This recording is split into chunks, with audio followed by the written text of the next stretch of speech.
She is a narrated fiction story created for discussion and entertainment purposes. Hi, welcome to our channel where we share the most intriguing stories. 10 years after exposing a notorious HOA fraud, ex-lawyer Liam Cassidy thought he'd found peace in a quiet lakeside retreat. But when fake enforcers block his road and demand $200,000, he realizes chaos isn't done with him, and neither is the enemy he thought he buried long ago. I used to think I was done with chaos. 10 years ago, I walked out of a Texas courtroom to the sound of reporters shouting my name and cameras flashing like lightning. I had just torn down one of the nastiest homeowner association frauds in the South, exposing its president, Karen Dorman, for the manipulative sociopath she was. She forged signatures, blackmailed retirees, and tried to seize entire ranches under the banner of community improvement. The day the judge read her 10-year sentence, I felt something close to peace. It lasted about 5 minutes. Fame doesn't bring quiet, it brings noise, and I was drowning in it. So, I walked away. I left the big firm, the headlines, the clients who wanted miracles. I bought 40 acres by a lake in Virginia, 2 hours from anywhere that mattered, and built myself a refuge. A wraparound porch, a weathered dock, a study full of law books I no longer opened. Out here, silence had texture, the rustle of pine trees, the occasional low growl of thunder rolling off the hills, the hum of the cicadas when the air grew heavy. It was perfect. I didn't pick this place by accident. I chose it because it wasn't part of any association, any covenant, any bureaucratic fantasy. The land title was older than most counties around it. I checked every line of the deed before buying it, twice. It was my land, my solitude, my legal fortress. On weekends, I'd come here to clear my head, fish off the dock, and remind myself that peace wasn't extinct. Until recently, I hadn't noticed the slow creep of new development down the road, a suburban-style enclave called Willow Downs. It had popped up like fungus after rain, all manicured lawns, no parking signs, and matching mailboxes. I heard they had their own board meetings, security patrols, and a president who sent residents warning letters about Christmas lights being too reflective. I smirked when I read that article. The world would never run out of Karens, but as long as they stayed off my property, they could play dictator all they wanted. Friday evening found me driving back from the city, the back of my SUV loaded with groceries, beer, and enough steak to feed an army. 2 friends were joining me for the weekend, a rare occasion. Sam Hendricks, a retired Marine with a taste for bourbon and barbecue, and Nate Miller, an FBI field agent I'd met back in the Texas case. The 3 of us hadn't shared a table in over a year, and I was looking forward to an evening without depositions or legal briefs. Just laughter, smoke, and the crackle of the fire pit. The sun was sinking low, painting the lake in copper and glass. I turned off the highway onto the old service road that wound through the woods toward my gate. The tires crunched over gravel. The smell of pine hit like nostalgia. That's when I noticed something new. Strange plastic barriers on the shoulder, painted white and stenciled with neat block letters. Private HOA property. Access restricted. I slowed, frowning. The signs weren't there last weekend. They looked official at a glance, but too clean, too temporary. My first instinct was curiosity. My second was irritation. Someone was playing a game. I drove past them, making a mental note to call the county on Monday. By the time I reached the last curve before my property, the night had thickened, and the forest was alive with crickets. The house lights glowed in the distance, soft and amber through the trees. I could almost hear Sam's voice already. "You finally gonna teach that FBI boy how to grill, or do I have to?" I smiled to myself, the kind of smile that comes right before life decides to ruin your evening. I parked by the porch and stepped out, stretching the stiffness out of my back. The lake was glassy, still as judgment. Somewhere across the water, a loon called, a sound equal parts lonely and peaceful. For a moment, everything was exactly as I wanted it, quiet, dark, mine. I didn't know that just down the road, someone was hammering a wooden post into the ground, planting another sign that would soon read HOA checkpoint. The universe has a twisted sense of humor. It lets you exhale right before it pulls the rug out. Inside, I unloaded the groceries, set out the steaks to marinate, and sent a text to Sam. "Got the beer. Don't forget the charcoal." His reply came instantly. "On the way. Nate's driving. See you in 30. I poured myself a drink. The amber burn of bourbon, a small reward for surviving another week of clients, calls, and courtrooms. I leaned on the porch rail, looking out over the darkening lake, and told myself that whatever nonsense those Willow Downs folks were up to, it wasn't my problem. I should have known better. The next day started like any other Saturday at the lake, quiet, warm, and deceptively peaceful. I spent the morning stacking firewood and tuning the old grill that Sam swore was older than the Declaration of Independence. Around noon, the sun was high, the air smelled like cedar and lake water, and I decided to head into town for a few extra bags of ice and some propane. The drive to the nearest store took maybe 15 minutes. The drive back felt like stepping into someone else's bad dream. As I turned onto my private road, the first thing I saw was the barrier. It wasn't just a couple of flimsy cones this time. Someone had set up a full checkpoint, a waist-high plastic barricade across the lane, bright orange under the sun, with a bold sign zip-tied to it. Private HOA access point. Fees apply. Two men stood beside it wearing navy blue uniforms with no insignia, no name tags, and the kind of mirrored sunglasses that made them look more like movie extras than real security. One held a clipboard, the other had a hand resting on his hip, too close to a holster that didn't belong to any official department. I rolled down my window, keeping my voice steady. "Afternoon, gentlemen. What's going on here?" The one with the clipboard stepped forward. "Good afternoon, sir. You're entering Willow Downs Association property. There's a pending assessment on the use of this road. Do you have your resident card?" I stared at him. "Resident card? This is my land. This road leads to my house." He checked the clipboard like it held the word of God. "According to our records, this section of roadway falls under the Willow Downs jurisdiction. Before you proceed, you'll need to settle an outstanding community fee." I let out a dry laugh. "And what's the fee for existing on my own land?" He didn't blink. $200,000. For a second, I thought I'd misheard him. Then I realized he was dead serious. "You want me to pay $200,000 to drive to my own house?" "Not to drive," he corrected smoothly. "To resolve the back usage of HOA infrastructure and legal incorporation costs.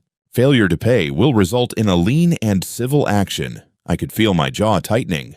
"Listen carefully. This road was built in 1962, decades before your little development existed. You're standing on private property, and you're committing extortion." The man with the holster took a step closer. "Sir, I'd advise you to calm down."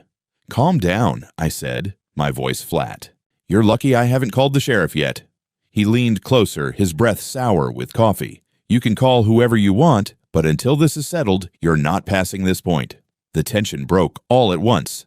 He reached for the door handle, yanking it open. Before I could react, the clipboard man grabbed my arm, pulling me out of the driver's seat. The gravel bit into my palms as I hit the ground. Someone kicked me hard in the ribs. Once, twice.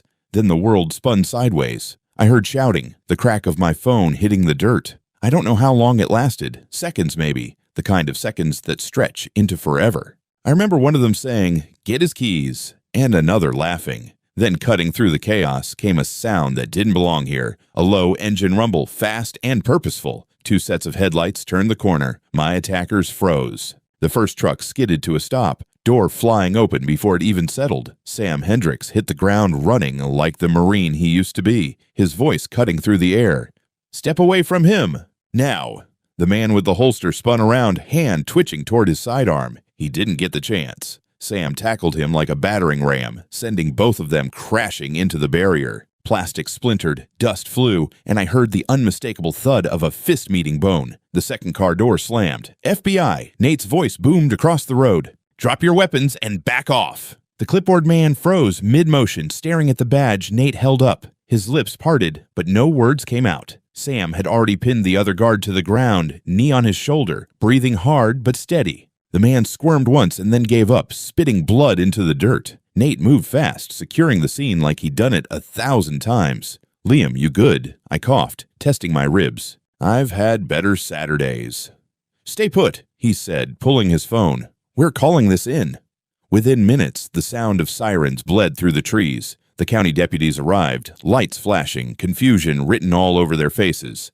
They took statements, bagged evidence, and cuffed the guard Sam had subdued. The other one had vanished into the woods, leaving behind his fake badge and a torn patch that read, "Willow Security." While they worked, I stood beside my car, blood drying on my cheek, watching the remains of the barrier. Someone had tried to build a wall across my life, and they'd just learned that I'm not a man you corner. As the deputies led the guard away, Nate looked at me and shook his head. You think this was random? I wiped my mouth and gave him a thin smile. Not a chance in hell. The next few hours were a blur of flashing lights, paperwork, and adrenaline wearing off like a slow leak. The deputies had taken our statements, photographed the bruises on my face, and cordoned off the area around the shattered barricade. The man Sam had pinned was sitting in the back of a cruiser, his fake uniform rumpled and blood drying under his nose. He kept muttering something about just following orders. The other one was still on the run, though Nate had already called it in to his field office, flagging it as a potential extortion and assault case tied to a fraudulent HOA operation.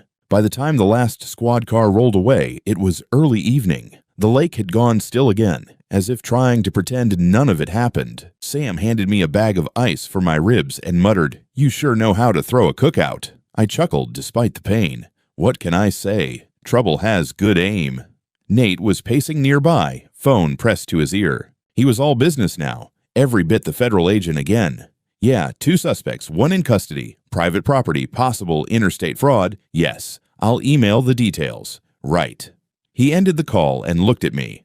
They're escalating this up the chain. You might want to brace yourself. Whoever sent these guys isn't small time. He didn't have to say it twice. I knew the pattern: fake enforcement, falsified maps, intimidation. It had a smell I'd encountered before: cheap cologne and corruption. The deputies had promised to return the next morning with a county assessor to verify property lines. That was fine by me. I had nothing to hide. The next morning, I woke to the sound of gravel crunching under tires. A black SUV rolled up my driveway, sleek, spotless, and wrong. 2 men in suits stepped out, followed by a woman in a cream blazer and oversized sunglasses. She moved like someone who'd practiced power for a long time. Quick steps, chin high, voice rehearsed. "Mr. Cassidy," she called out before I could even say good morning. I nodded slowly. "That's me. And you are." She smiled, the kind of smile that's meant to disarm and irritate at the same time. "Carla Dupree, president of the Willow Downs Homeowners Association. I understand there's been an unfortunate misunderstanding between you and our community representatives." "Community representatives," I repeated, staring at the bandage peeking from her sleeve. "Is that what you call men who ambush property owners and demand $200,000? Her lips twitched. "There's no need for hostility. Our records show that your property falls under Willow Downs jurisdiction. You've been using community-maintained roads and utilities without contributing to association fees." I almost laughed. "Ma'am, the only thing I've been using is a gravel road I own. My deed predates your subdivision by 50 years. And if your records say otherwise, they're either forged or delusional." Behind her, one of the suited men stepped forward, carrying a folder. He handed it to me like it was holy scripture. Inside were glossy printed maps and notarized-looking documents, complete with seals. According to this mess, my land was now labeled as Lot 117B, Perimeter Maintenance Zone. I skimmed a few lines and caught the name of a fake property management firm I'd never heard of. I'd seen better forgeries made by college kids trying to fake IDs. I looked up at her, letting the silence hang. "You went through a lot of effort to make it look real." Her eyes narrowed behind the glasses. "We're fully compliant with county registration." "Funny," I said, "because I drafted some of those county laws." Her mask slipped just a little. "Excuse me?" "I'm a property attorney," I said evenly. "You might want to do your homework before trying to con one."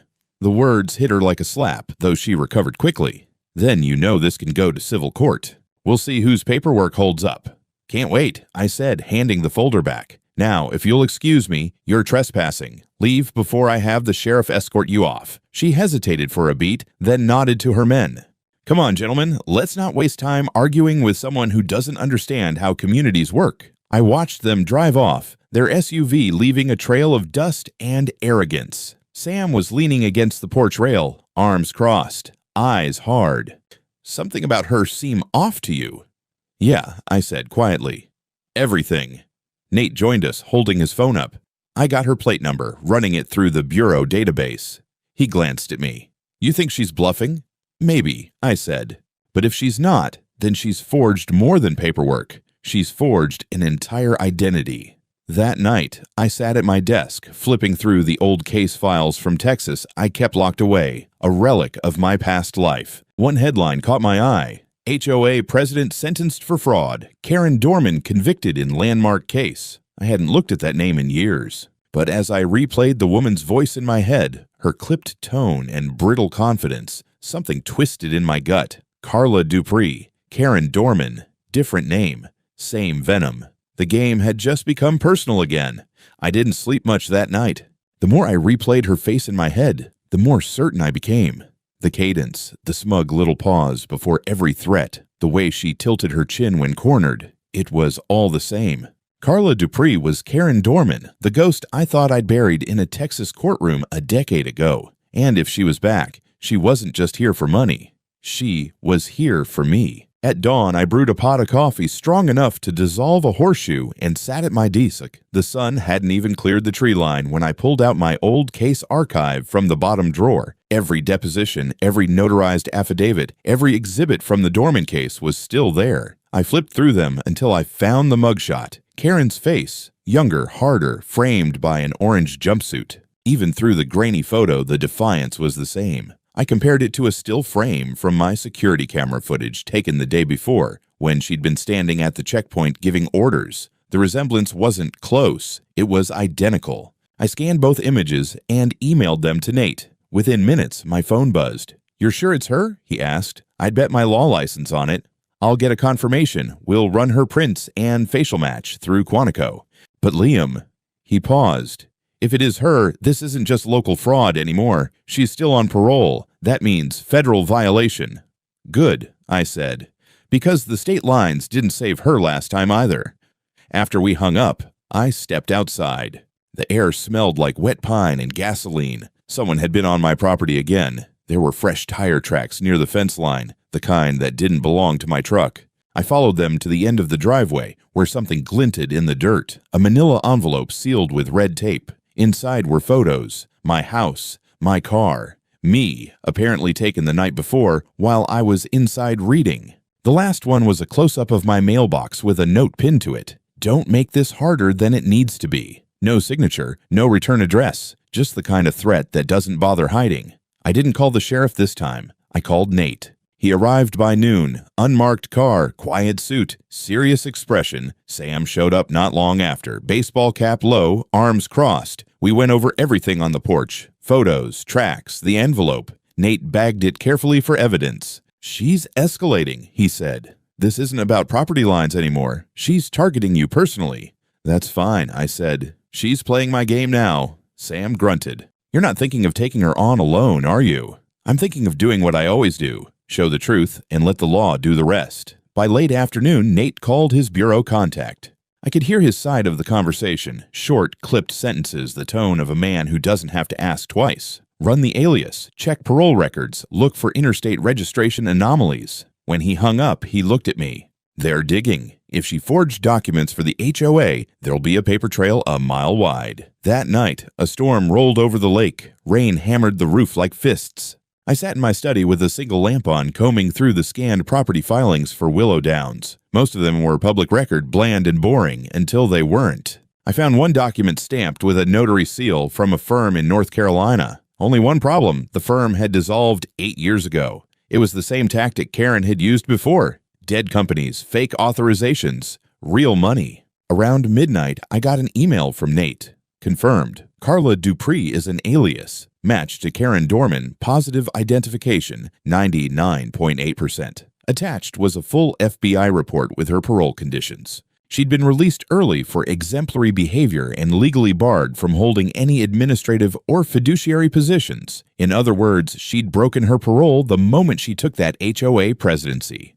I leaned back, staring at the ceiling while thunder cracked outside. She'd come all this way just to rebuild her empire of lies, and she'd built it right next to my property. I poured myself another drink, staring out at the black water beyond the window. For a brief second, I wondered what went through her head when she saw my name on the property deed.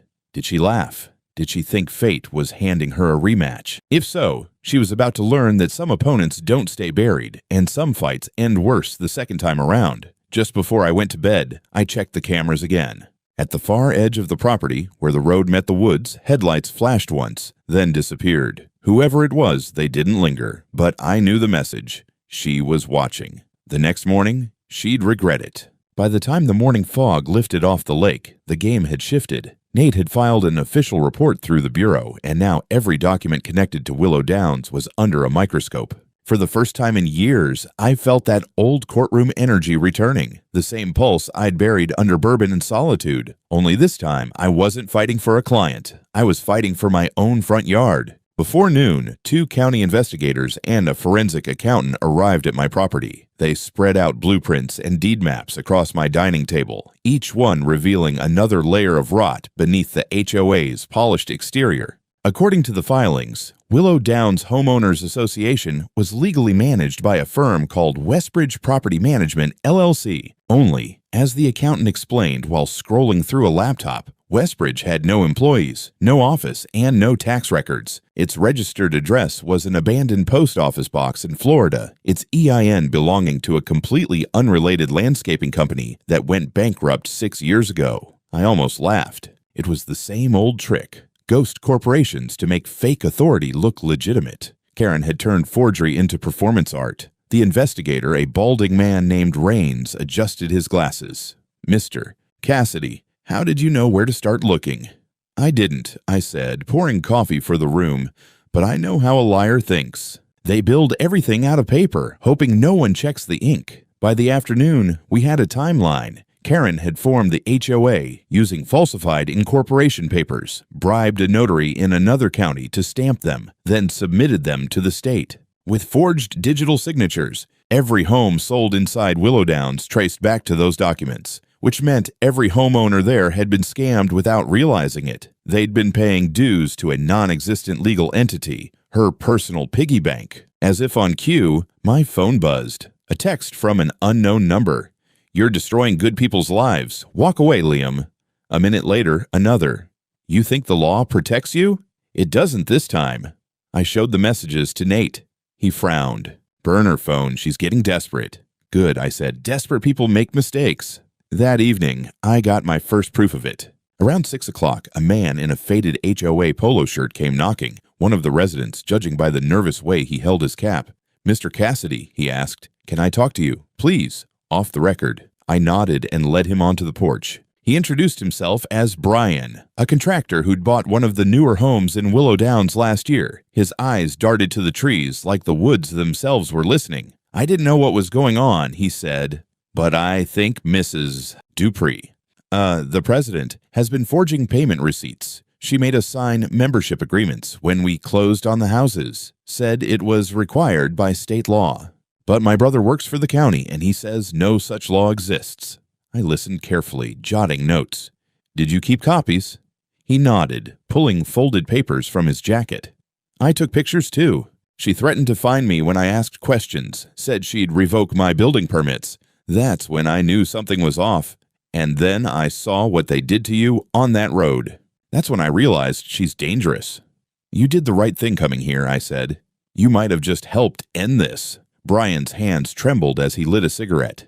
"You don't understand. She's got people, guys who do things for her. Last night, someone broke into my garage and smashed my car windshield. She left a note. 'You're next.'" I exchanged a look with Nate. "We'll handle it," he said firmly. "You just stay somewhere safe tonight." After Brian left, we scanned the documents he'd brought. Every one of them bore the same forged signature. Carla Dupree, Willow Downs HOA president. Except one, an internal memo sent to the HOA's security contractors. It instructed them to restrict Cassidy's access and apply pressure if necessary. That was the smoking gun. Nate grinned grimly. "She just wrote her own confession." We sent copies straight to the Bureau and the state attorney's office. Within hours, a warrant request was already being drafted. The dominoes were lining up perfectly, but Karen wasn't finished playing queen. The next day, she called an emergency HOA meeting, which, according to residents, turned into a circus. She accused me of assault, accused the FBI of harassment, and told homeowners their community's survival depended on shutting me down. But this time, her empire of paper started to crumble. People began asking questions loudly. Some left the meeting in tears. Others called the police right after. By sunset, 3 residents had delivered anonymous letters to my mailbox, each one containing new evidence. Falsified checks, forged invoices, even an email chain showing Karen bragging about owning the county registry. It was like watching termites eat through the floorboards of her little kingdom. And the best part, she didn't even realize the walls were already caving in. That night, Nate looked up from the table stacked with evidence and smiled for the first time all week. "You know, Liam," he said, "you might have just built the strongest fraud case this state has ever seen." I sipped my drink, staring out at the rain-slicked driveway. "No," I said quietly. "Karen built it. I'm just the guy holding the flashlight." The morning the warrant came through, the lake was wrapped in fog thick enough to swallow sound. Nate stood on my porch with his phone pressed to his ear, listening to the voice on the other end with that calm, surgical focus only federal agents seem to have. When he hung up, his expression said it all. "It's official," he said. "Federal warrant for Dupree, fraud, conspiracy, and parole violation. Local PD's coordinating. They'll hit the HOA office before she knows what's coming." I nodded slowly, letting that sink in. For the first time since the attack, the pressure in my chest loosened. "She won't go quietly," I said. Nate's mouth twitched into half a smile. "She never does." We didn't have to wait long to be proven right. By 10 a.m., the sheriff's office, FBI, and state investigators rolled into Willow Downs like a small army. Marked cars blocked every entrance, agents in windbreakers fanning out across the manicured streets. From my property, I could just make out the flashing lights cutting through the trees. The air buzzed with radios and the low hum of news helicopters that had caught wind of the operation. It didn't take long for the first domino to fall. The HOA treasurer, a man named Glenn Harper, was the first to cave. They pulled him out of his tidy suburban house in handcuffs, and within an hour he was talking. He confessed that Carla had ordered him to falsify accounting statements and wire money into offshore accounts she controlled. 2 of the HOA's security contractors were also arrested for operating without licenses and participating in the shakedown at my road. The only person missing was the Queen herself. At noon, a tip came through. Karen, still insisting on calling herself Carla, had cleaned out her office early that morning, shredded documents, and fled in her silver Lexus. The Bureau traced her route north, heading toward the interstate. Nate made a call and roadblocks went up across the county. Meanwhile, I drove into town to meet with the prosecutor, a woman named Reeves, sharp, composed, and visibly impressed by the evidence we'd built. Her office looked like a war room, maps pinned to corkboards, photos of forged documents spread across the table, and a whiteboard covered in arrows connecting every false signature to Karen's alias. "You realize," Reeves said, tapping a file with her pen, "she didn't just defraud her HOA members, she used their payments to buy other properties. We're looking at interstate fraud, tax evasion, identity manipulation, and possibly racketeering." I almost smiled. "You're saying she went professional." Reeves didn't return the smile. "I'm saying she's going to prison for a very long time." Around 3 in the afternoon, the call came in. A highway patrolman had spotted the Lexus near the county line, weaving through traffic like a trapped animal. They pulled her over just past the state border. Nate and I drove down to the sheriff's substation, arriving just as they brought her in. She still wore the cream blazer, hair pulled into a perfect bun, but the sunglasses were gone and the composure had cracks running through it. When she saw me standing in the lobby, her lips tightened into something halfway between a smile and a snarl. "Still chasing me, counselor?" she said as the deputies guided her past. "Not this time," I replied. "You chased yourself right back into custody." Her eyes flared, a flicker of the old venom. "You think this ends with me? You don't know what I built." "Correction," I said quietly. "I know exactly what you built. And now everyone else does too." The deputies led her away down the hall. For the first time since the attack, I felt a strange mix of relief and disgust. Relief that it was finally over. Disgust that she'd been free long enough to do this again. That evening, the Bureau executed search warrants on her house and HOA offices. What they found was almost cinematic in its audacity. Boxes of cash payments labeled community fees, several hard drives with property records altered to include fake easements, and one flash drive containing a spreadsheet titled simply, "Operations." In it were notes about planned acquisitions, intimidation tactics, and neutralization targets. My name was at the top. When Nate showed me the file, I stared at it for a long moment before saying, "She really doesn't like me." He raised an eyebrow. You tend to have that effect on criminals. By the next morning, the story had exploded. News vans crowded the county courthouse, and headlines called her the HOA Queenpin. Residents of Willow Downs gathered in clusters, their perfect lawns now littered with microphones and cameras. Some cried, others looked furious. They'd been paying thousands of dollars a year to fund their own manipulation. Karen, or Carla, sat in county jail with no bail, facing over a dozen charges. The HOA's board resigned in disgrace within 24 hours. Banks froze the accounts, contractors pulled their equipment, and the perfect neighborhood turned into a ghost town overnight. I stood by the lake at dusk, watching the last light fade across the water. The reflection of my house trembled on the surface like it wasn't sure it was real. Nate joined me on the porch, 2 beers in hand. "Well," he said, handing me one, "that was faster than last time." I took it, clinking the bottle against his. "Yeah, maybe I'm getting better at burning down corrupt empires." He smirked. "Or maybe they're just getting dumber." The lake was quiet again. For the first time in weeks, the silence didn't feel fragile. It felt earned.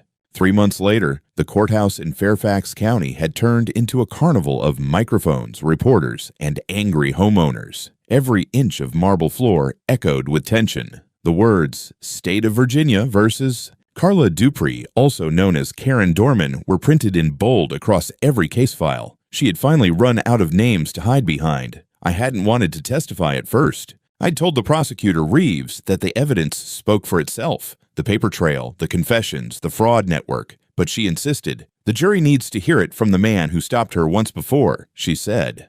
"They need to see that this isn't just a white-collar scam. It's violence, coercion, and obsession." She wasn't wrong. The trial lasted 14 days, and it felt like stepping back into an old nightmare wearing a new suit. The defense tried every trick in the book. They claimed I'd provoked the confrontation, that the road belonged to the community, that the guards had defended themselves. They even tried to paint Karen as a misguided businesswoman who'd been manipulated by contractors. But every time, her lawyer stood up. Reeves took him apart piece by piece. The highlight came when she called me to the stand. I walked past rows of Willow Downs residents, most of them silent, faces pale with betrayal. When I took my seat, Karen looked up from the defense table. The smirk was gone this time. What I saw instead was something colder. Recognition. She knew this was where her story always ended. Reeves began slowly.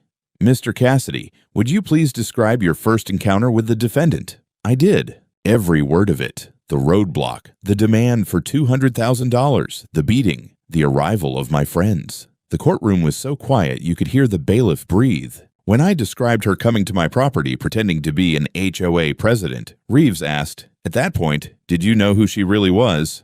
"I had my suspicions," I said. "But when I saw her face on the footage, I didn't need DNA to tell me." "You don't forget the sound of a predator's voice." The defense objected. The judge overruled it. When Reeves showed the jury the forged maps, the burner phone messages, and the operation spreadsheet with my name at the top, the tension in the room broke into whispers. Karen's lawyer tried to argue it was an early draft of a legitimate management plan. The judge raised an eyebrow. "A management plan that includes physical assault?" Karen's mask started to crack around day 10. A former HOA treasurer testified that she'd threatened to ruin anyone who questioned her. One of the fake security contractors now cooperating described how she'd ordered them to make Cassidy pay up or make him disappear. Reeves ended the day with the parole officer on the stand. He confirmed that Karen's involvement in any financial or administrative organization violated the terms of her release. That one detail sealed her fate. On the final day, the jury deliberated less than 3 hours. When they returned, the foreman's voice was clear. Guilty on all counts. Fraud, assault, extortion, conspiracy, parole violation. 17 years in federal prison. No possibility of early release. Karen didn't flinch at first, but when the judge read the ruling to dissolve Willow Downs HOA entirely, her shoulders stiffened. Reeves had also petitioned for the forfeiture of all assets tied to the fake corporation. Every dollar she'd stolen would go back to the homeowners. I almost pitied her in that moment. Almost. After court, I stood outside under a pale spring sky, watching reporters swarm the courthouse steps. One shouted my name, asking how it felt to win again. I told him it didn't feel like winning. It felt like finishing a job that never should have needed doing twice. Then I walked away. A few days later, the county clerk delivered the final ruling to my home. I scanned through it. Restitution awarded, damages approved, civil settlement in my favor, $1.3 million for physical harm, legal expenses, and emotional distress. Reeves had even attached a personal note. Justice may be slow, but it never forgets. Sam called that night. So, you're rich again. Planning to buy another quiet piece of land? Not a chance, I said. This one's finally clean. Nate laughed in the background. You sure? Knowing your luck, the next HOA will build a runway through your driveway. I smirked. Then I'll see them in court. We talked for hours that night, mostly about nothing. Old war stories, bad barbecue, worse bourbon. For once, my mind wasn't on the past. Karen was back where she belonged, and I could finally stop looking over my shoulder. But as I hung up, I found myself glancing toward the edge of the lake. The water was still, moonlight glimmering across the surface like silver foil. Somewhere out there, frogs croaked in the reeds. Peace had finally come back to my land, and this time I intended to keep it. The summer after the trial came quietly, like the world had finally exhaled. The county crews tore down the last remnants of the checkpoint, plastic barriers, crooked signs, and a half-buried post that still read HOA property. I watched them from the porch, coffee in hand, the morning sun burning off the mist over the lake. For the first time in a long while, there was no noise, no lawsuits, no ghosts hiding behind new names. A few weeks later, Sam and Nate showed up for that long-postponed barbecue. The grill sizzled, the air smelled of smoke and beer, and the three of us laughed like men who had finally outlived their storms. Nate had traded his FBI suit for a faded t-shirt. Sam kept joking that if another HOA showed up, we should just install a minefield instead of a fence. As the sun dipped behind the pines, I set a new sign by the gate. Heavy steel, black letters etched deep into it.